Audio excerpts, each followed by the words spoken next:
अभी हम आ चुके हैं एडोबी आफ्टर इफेक्ट्स में। सबसे पहले मैं एक नया कंपोजिशन क्रिएट करूँगा जिसे मैं नाम दे दूँगा मेन एनिमेशन। विड्थ हम इसकी रखेंगे 1920 और हाइट रखेंगे 180। फ्रेम रेट रखूँगा मैं 30 और ड्यूरेशन हम रखेंगे इसकी 1.30 मिनट्स। और बैकग्राउंड कलर मैं रखूँगा ब्लैक कलर और ओके पे क्लिक करूँगा और ओके पे क्लिक कर देंगे।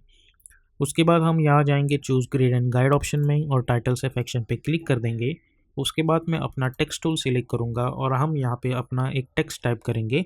लेकिन सबसे पहले मैं इस कैरेक्टर ऑप्शंस में जाके अपना फ़ॉन्ट चूज़ करूँगा और मैं चूज़ करूँगा पॉपिंस और कलर में चूज़ करूँगा वाइट। और यहाँ पे जो एक एक्स्ट्रा मेरी स्ट्रोक है मैं उसे सिलेक्ट करूँगा और उसे डिलीट कर दूँगा। ओके, और अल्फ़ाबेट्स के बीच का डिस्टेंस मैं रखूँगा -45 और ऑल कैप्स ऑप्शन पे मैं क्लिक करूँगा और फ़ॉन्ट साइज़ में रख दूँगा 100 पिक्सल्स। और यहाँ पे अब हम अपना टेक्स्ट टाइप करेंगे। मैं टाइप करूँगा बोल्ड, कुछ इस तरीके से। इस टेक्स्ट को हमें सिलेक्ट करना है control alt home to align that anchor point to the centre. Align tab में जाके अलाइन इट हॉरिजॉन्टली और align it vertically. S for scaling option और इसकी साइज जो है वो मैं कुछ बढ़ा दूंगा कुछ इस तरीके से। इसका एंकर पॉइंट सेंटर में लाने के लिए हम कंट्रोल अल्ट होम प्रेस करेंगे और एस प्रेस करके हम इसकी साइज़ एडजस्ट कर सकते हैं। तो साइज़ में रखूँगा 400 कुछ इस तरीके से। अब ये हो गया हमारा टेक्स्ट। अब इस टेक्स्ट को मैं एनिमेट करने वाला हूँ, कैसे वो देखते हैं। सबसे पहले इस टेक्स्ट को सिलेक्ट करो और कंट्रोल डी करके डुप्लीकेट करो। ये हमारी एक एक्स्ट्रा लेयर होने वाली है। तो यहाँ पे जाके मैं इसका कलर जो है वो मैं कर दूंगा येलो, ताकि मुझे पता चले कि ये एक डिफरेंट लेयर है। और इसे मैं फ़िलहाल के लिए हाइड कर दूंगा। उसके बाद मैं अपना रेक्टेंगल टूल सेलेक्ट करूँगा और मैं कुछ इस तरीके से एक रेक्टेंगल बना दूंगा। कलर आप कोई भी चूज़ कर सकते हैं। इसे सिलेक्ट करो, कंट्रोल अल्ट होम प्रेस करके अलाइन टैब में जाके अलाइन इट हॉरिजॉन्टली और अलाइन इट वर्टिकली। इसे एंटर करके मैं नाम दे दूंगा मास्क और इसे यहाँ पे नीचे ला के रख दूंगा। इस बोल्ड टेक्स्ट को हम सिलेक्ट करेंगे। उसके बाद हम F4 पे प्रेस करेंगे और यहाँ पे जो ट्रैक मैट ऑप्शंस है वहाँ मैं चूज़ करूँगा अपना अल्फ़ा मास्क। ओके, कुछ इस तरीके से। और फिलहाल के लिए मैं इसे फिर से इनेबल कर देता हूँ और इसे सिलेक्ट करूँगा और मैं जाऊँगा इफेक्ट एंड प्रीसेट्स पैनल में और यहाँ पे मैं अप्लाई करूँगा टर्बुलेंस डिस्प्लेस इफेक्ट, ये वाला। और इस पर डबल क्लिक करके अप्लाई करो तो आप देख सकते हैं हमें कुछ इस तरीके की एनिमेशन मिल रही है। अब जब मैं इसे नीचे लेके आता हूँ आप देख सकते हैं यहाँ पे एनिमेशन हो रहा है। तो अल्ट होल्ड करूँगा मैं और इस इवोल्यूशन टैब पे क्लिक करूँगा ताकि यहाँ पे एक एक्सप्रेशन टाइप करने के लिए जगह आ जाए। ओके, अब यहाँ पे हम टाइप करेंगे टाइम। ओके, उसके बाद स्टार और टाइप करेंगे 60 और डिससेलेक्ट करेंगे। तो आप देख सकते हैं हमें एक इवोल्यूशन यहाँ पे मिल रहा है। उसके बाद मैं इसे सिलेक्ट करूँगा, मैं यहाँ पे जाऊँगा और यहाँ पे अप्लाई करूँगा वेव वार्प इफेक्ट और डबल क्लिक करके अप्लाई करेंगे तो आप देख सकते हैं हमें एक वेवी एनिमेशन मिल रहा होगा कुछ इस तरीके से। अब इस वेव की जो हाइट है वो मैं कर दूंगा 20 और विड्थ हम थोड़ी सी बढ़ा देंगे कुछ इस तरीके से। चलो कर देते हैं 220। ओके, और इसे नीचे लेके आओ और इसे हाइड कर दो और इसे सिलेक्ट करो P फॉर पोजीशन और इसे नीचे लेके आओ। एक की फ्रेम यहाँ पे बना दो, जूम इन जाओ और जाओ अराउंड 3 सेकेंड पे और इसे यहाँ से यहाँ पे लाके रख दो कुछ इस तरीके से। तो अब जब मैं एनिमेशन देखता हूँ आप देख सकते हैं कुछ इस तरीके का लिक्विडी इफेक्ट मुझे मिल रहा है। अब मैं काम करूँगा, मैं जाऊँगा 5 सेकेंड के अराउंड और इसे यहाँ पे लेके आऊँगा, ठीक है, ताकि ये जो एनिमेशन है वो थोड़ा सा स्लो हो जाए। ठीक है, अब इस लेयर्स को हम सिलेक्ट करेंगे दोनों और कंट्रोल शिफ्ट C करके इसे मैं नाम दे दूँगा टेक्स्ट रिवील और ओके पे क्लिक कर दूँगा। अब मैं इसे सिलेक्ट करूँगा और कंट्रोल D करके डुप्लीकेट करूँगा। मैं जाऊँगा 20 फ्रेम्स पे और इसे यहाँ पे लेके आऊँगा। अगेन कंट्रोल D करके मैं और 10 फ्रेम्स आगे जाके ओपन स्क्वायर ब्रैकेट की मदद से इसे यहाँ पे ला के रख दूँगा और थोड़ा जाके कंट्रोल D की मदद से इसे 2 सेकेंड पे ला के रख दूँगा। ओके, अब ये जो 5th लेयर है मैं यहाँ पे जाऊँगा इफेक्ट एंड प्रीसेट्स पैनल में और मैं फिल इफेक्ट अप्लाई करूँगा और यहाँ पे मैं अप्लाई करूँगा पर्पल इफेक्ट। ये जो सेकेंड लेयर है आई मीन 4th लेयर है इस पर भी मैं फिल इफेक्ट अप्लाई करूँगा। यहाँ पे मैं अप्लाई करूँगा पर्पल कलर के अराउंड ही मैं effect I mean colour choose कर रहा हूँ। यहाँ पे फिर से इस थर्ड लेयर पे फिल इफेक्ट अप्लाई करके मैं कुछ इस तरीके का डार्क ब्लूइश या फिर लाइटर ब्लूइश कलर भी आप चूज़ कर सकते हैं। मैं कुछ इस तरीके का कलर चूज़ करूँगा और यहाँ पे जो है मैं थोड़ा सा फिर से लाइटर वर्जन कलर चूज़ कर देता हूँ कुछ इस तरीके से। तो अब जब आप एक एनिमेशन देखेंगे हमें कुछ इस तरीके की रिवीलिंग एनिमेशन मिल रही है यहाँ पे। ओके, अब आपको पता है कि हमने स्टार्टिंग में एक लेयर बनाई हुई है, अब हम उसे एनिमेट करेंगे। इसे सिलेक्ट करो और यहाँ पे जाऊँगा मैं कैरेक्टर ऑप्शंस में और यहाँ पे मैं जो फिल है वो डिलीट कर दूँगा और यहाँ पे स्ट्रोक में वाइट कलर चूज़ करेंगे और इसकी जो स्ट्रोक विड्थ है मैं रखूँगा 1 पिक्सल्स कुछ इस तरीके से। अब इसे हमें सिलेक्ट करना है, right click, create shape from text, जिसकी मदद से एक आउटलाइन बन जाएगी और ये जो टेक्स्ट है इसे नीचे ला के रख देना है और लॉक कर देना है।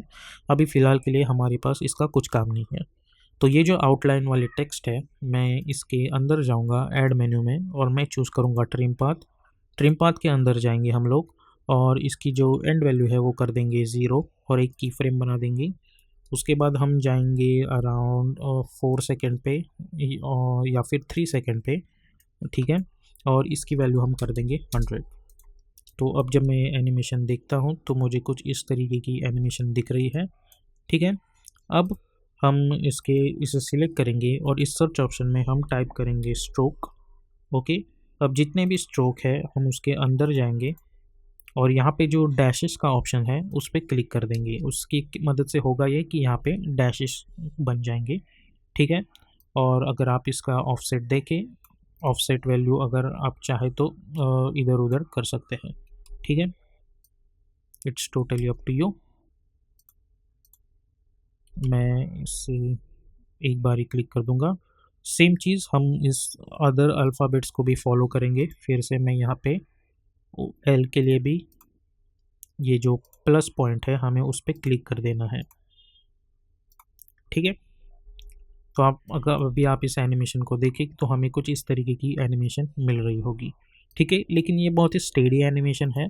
तो अब हम क्या करेंगे, अगर मैं थोड़ा सा आगे जाऊंगा और यहाँ पे जो आप ट्रिम पाथ देख रहे हैं, सपोज़ मैं इसे ऑफसेट यहाँ से हिला देता हूँ तो आप देख सकते हैं हमें कुछ इस तरीके की एनिमेशन मिल रही है। तो मैं जाऊँगा स्टार्ट में और इसे कर दूँगा 0, एक की फ्रेम बना दूंगा और ये जो हमारी लास्ट की फ्रेम है उस पर मैं कर दूंगा 1 कंप्लीट रोटेशन। और अब जब मैं ये एनिमेशन देखता हूँ तो आप देख सकते हैं हमें कुछ इस तरीके की एनिमेशन दिख रही होगी, ठीक है। अब इसीलिए उसको हम कंट्रोल डी करके डुप्लीकेट कर देंगे और अब मैं फिर से इसके अंदर जाके स्ट्रोक अप चूज़ करूँगा और यहाँ पे जो हमने डैशेस बनाए थे वो हम हटा देंगे। हमें इस वाली लेयर पे उसकी कोई ज़रूरत नहीं है, तो मैं उसे इसके अंदर जाके उसे हटा देता हूँ, ठीक है। ओके, तो ये हो गया और उसके बाद मैं 20 फ्रेम्स पे जाऊंगा और इसे यहाँ पे लेके आऊँगा कुछ इस तरीके से।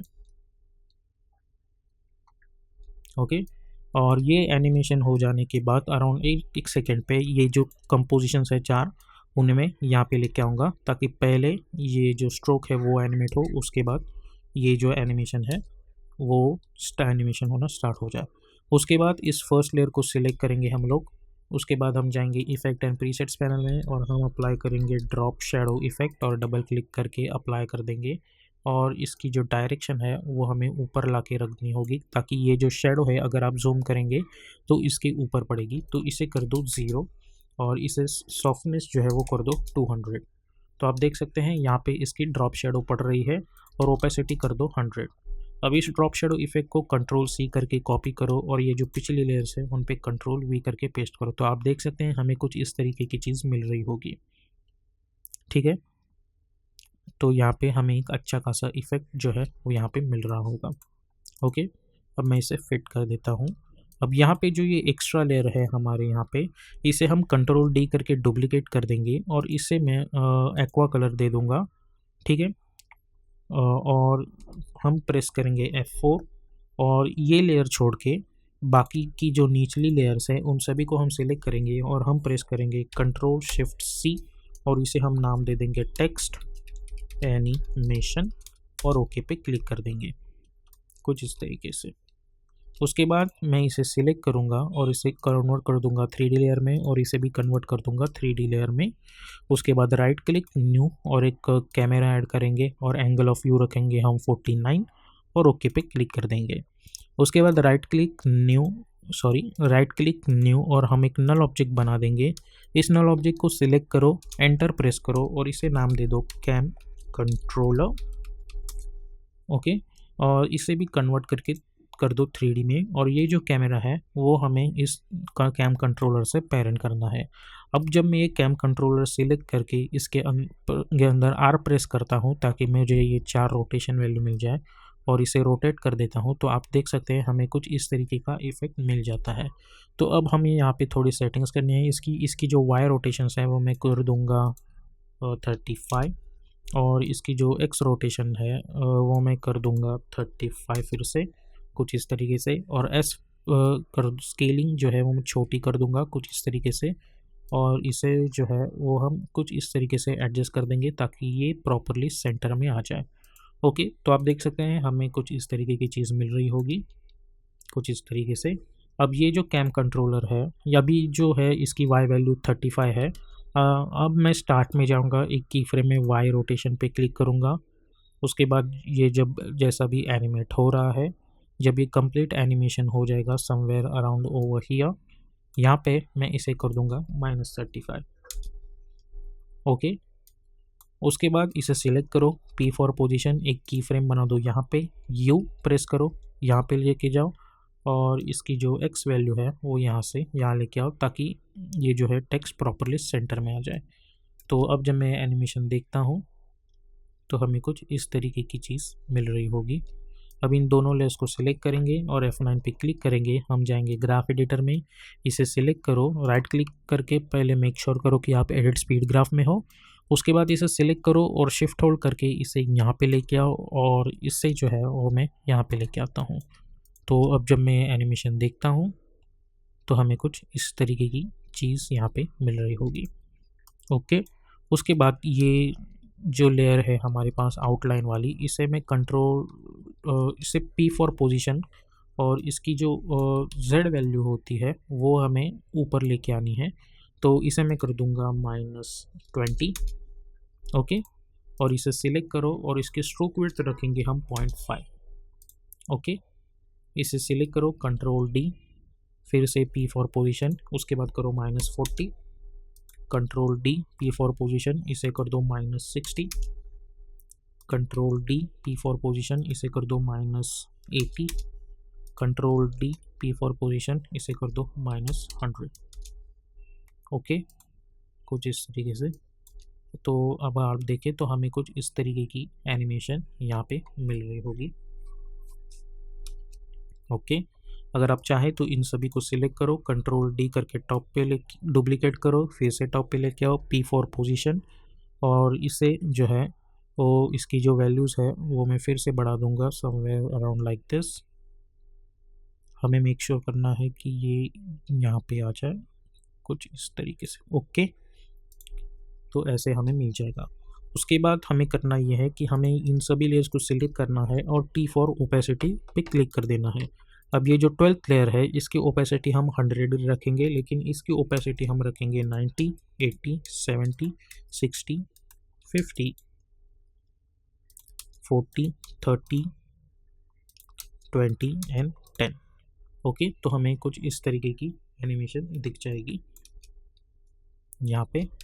और ये जो एनिमेशन है अभी ये स्टार्ट्स में से ही हो रही है, लेकिन ये हमें ऐसे नहीं चाहिए। तो मैं यहाँ पे जाऊँगा, इन सभी को सिलेक्ट करो, P फॉर पोजीशन, एक की फ्रेम यहाँ पे बना दो, जाओ अराउंड समवेयर 2 सेकेंड और एक की फ्रेम यहाँ पे बना दो, और स्टार्ट में जाओ और इनिशियली सबकी जो Z पोजीशन है वो कर दो 0। ओके, तो आप देख सकते हैं हमें कुछ इस तरीके का एनिमेशन मिल रहा होगा। अब इन सभी लेयर्स को सिलेक्ट करो और F9 पे क्लिक कर दो। ओके, और उसके बाद हम जाएंगे ग्राफ एडिटर में, इन सभी को सिलेक्ट करो और शिफ्ट होल्ड करके इसे यहाँ पे लेके आओ और इसे यहाँ पे लेके आओ। ओके, और अगर आप चाहे तो इन्हें सिलेक्ट करके थोड़ा सा आगे भी लेके आ सकते हो, समवेयर अराउंड 3 सेकेंड के, तो एनिमेशन थोड़ा सा कुछ इस तरीके का दिखने लगेगा। और उसके बाद 3 सेकेंड पे जाओ, टी फॉर ओपेसिटी एक की फ्रेम, और 4 सेकेंड पे सभी की ओपेसिटी कर दो 0, और इन की फ्रेम्स को सिलेक्ट करो और F9 पे क्लिक करके कुछ इस तरीके से बना दो और इसे कर दो क्वार्टर रेजोल्यूशन। तो अब जब मैं एनिमेशन देखता हूँ तो हमें कुछ इस तरीके की चीज़ यहाँ पे मिल रही होगी। ओके, अब इसी के साथ साथ मैं चाहूँगा कि ये जो टेक्स्ट एनिमेशन है उसके भी पीछे बैकग्राउंड बने, तो इसे सिलेक्ट करो, control D, P for position, इसकी नहीं, इसकी पी फॉर पोजिशन, और इसे कर दो -20, control D, P for position, इसे कर दो -40, सॉरी मैंने -40 किया, हमें प्लस में जाना है क्योंकि मैं चाहता हूँ कि ये पीछे आ जाए। तो कंट्रोल डी, इसे सिलेक्ट करो, 60, 80, 100। ओके, तो आप देख सकते हैं हमें कुछ इस तरीके की यहाँ पे चीज़ मिल रही होगी। और सभी को फिर से सिलेक्ट करो, कंट्रोल डी करके नीचे लेके आओ, पी फॉर पोजीशन, और इसे कर दो 120 के अराउंड।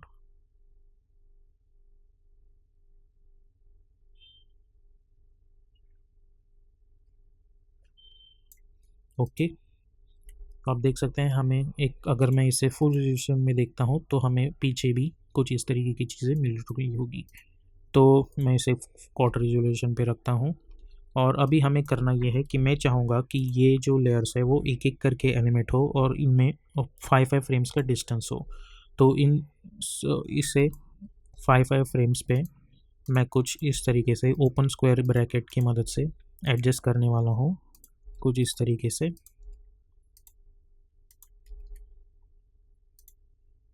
सॉरी,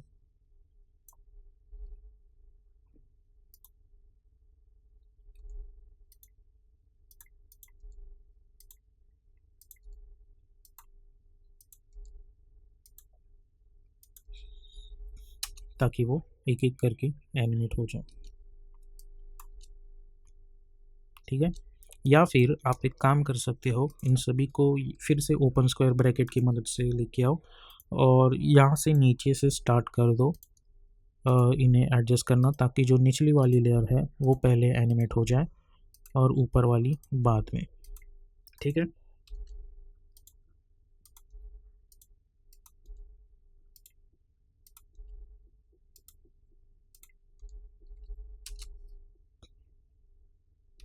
तो हमें कुछ इस तरीके का वॉइड मिल जाएगा। और सेम चीज़ हमें यहाँ पे भी करनी है। मैं इन सभी को यहाँ पे लेके आऊँगा और ये चीज़ें जो है वो भी मैं चाहूँगा कि 5 फ्रेम्स पे इन्हें नीचे से एडजस्ट होनी चाहिए। तो मैं उसी तरीके से 5 फ्रेम्स डिस्टेंस लूँगा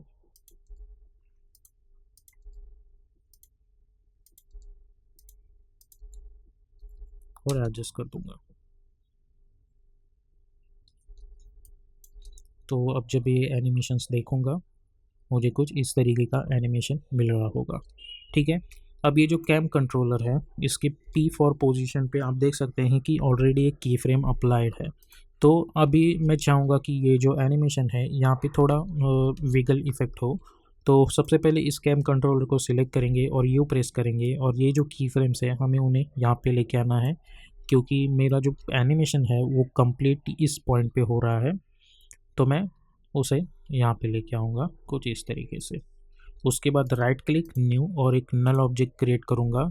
इसे इंटर प्रेस करके मैं नाम दे दूँगा विगल। ओके, और इसे भी हम 3D में कन्वर्ट कर देंगे और ये जो कैम कंट्रोलर लेयर है इसे इस विगल से पेरेंट कर देंगे। इसे सिलेक्ट करो, P for position, alt click on the stopwatch और अप्लाई कर लो ये विगल इफेक्ट। इसके अंदर हम टाइप करेंगे 3,3। ओके, और 3 बार 3,3 टाइप करेंगे तो आप देख सकते हैं हमें कुछ इस तरीके का विगल दिख रहा है, लेकिन ये बहुत ही ज़्यादा है तो हम 2,2,2 टाइप करके देख लेते हैं। ठीक है, तो हमें एक अच्छा खासा स्मूथ विगल इफेक्ट भी देखने को मिल रहा है। ठीक है, तो और अगर आप चाहें तो इसकी पोजीशन जो है वो प्रॉपरली एडजस्ट कर सकते हैं ताकि टेक्स्ट जो है हमारा प्रॉपरली सेंटर में आ जाए। ठीक है, open square I mean down arrow और अप एरो की इसकी मदद से। अब जब मैं इसे फुल रेजोल्यूशन में देखता हूँ तो ऑब्वियसली मुझे कुछ इस तरीके की चीज़ दिख रही होगी, लेकिन इसी के साथ साथ मैं चाहता हूँ कि इसमें जो है डेप्थ ऑफ फील्ड भी आना चाहिए ताकि थोड़ा रियलिज्म आ जाए। तो मैं इस कैमरा को सिलेक्ट करूँगा और डबल ए प्रेस करूँगा और यहाँ पे जो डेप्थ ऑफ फील्ड है उसे इनेबल कर देंगे हम लोग। ओके, और इसकी जो एपरेचर वैल्यू है वो कर देंगे 200। ओके, तो आप देख सकते हैं कुछ इस तरीके की चीज़ हमें मिल रही होगी। और लास्ट में जाके हमें देखें, अगर हम देखेंगे तो हमारा टेक्स्ट कुछ इस तरीके का दिख रहा होगा। ओके, आपको ये चीज़ चाहिए तो आप इसके लास्ट की फ्रेम पे जाओ यहाँ पे। ठीक है, उसके बाद इस डबल ए करके इस कैमरा पे सिलेक्ट करो और ये जो फोकस डिस्टेंस की वैल्यू है वो आप एडजस्ट करके देख सकते हो कि आपको कौन सा सूटेबल लग रहा है। अभी 1000 पे मुझे दिख रहा है कि ये ठीक से नहीं लग रहा है, 1500 पे मुझे लग रहा है कि ये टेक्स्ट इस तरीके से दिख रहा है, और अगर मैं इसको 1800 कर दूँ तो मुझे टेक्स्ट कुछ इस तरीके से दिख रहा है। ठीक है, तो it's totally up to you, आपको जो वैल्यू सही लगे आप उसी को चूज़ करेगा। ऐसा नहीं है कि मैंने यहाँ पे ये रखी है तो आपको भी वही रखना चाहिए, ऐसा कोई कंपल्शन नहीं है, आप कोई भी वैल्यूज़ चूज़ कर सकते हैं। ठीक है, तो इसकी जो ब्लर वैल्यू है वो मैंने कर दी है 200। अगर मैं सपोज इसे 400 करता हूँ तो आप देख सकते हैं हमें किस तरीके की चीज़ यहाँ पे मिल रही होगी। ठीक है, सो ये भी आप के ऊपर है, मैं इसे 200 ही रखूँगा ताकि एनिमेशन में थोड़ा रियलिस्टिक मुझे दिखे। ओके, उसके बाद अगर आप चाहे तो इस टेक्स्ट एनिमेशन के अंदर जाके आप अपना कोई भी कलर पैलेट चूज़ कर सकते हैं। फॉर एग्ज़ाम्पल सपोज़ मैं यहाँ पे ग्रीन चूज़ कर रहा हूँ, या इसके बीच में जाके ये जो है यहाँ पे मैं सपोज़ रेड येलो चूज़ कर रहा हूँ। So it's totally up to you, आपके ऊपर डिपेंड है कि आपको कौन सा कलर कॉम्बिनेशन चाहिए। मैं फ़िलहाल के लिए ये वाला कलर कॉम्बिनेशन चूज़ करूँगा ताकि मुझे कुछ अच्छा खासा लिक्विडी टेक्स्ट इफेक्ट मिल जाए।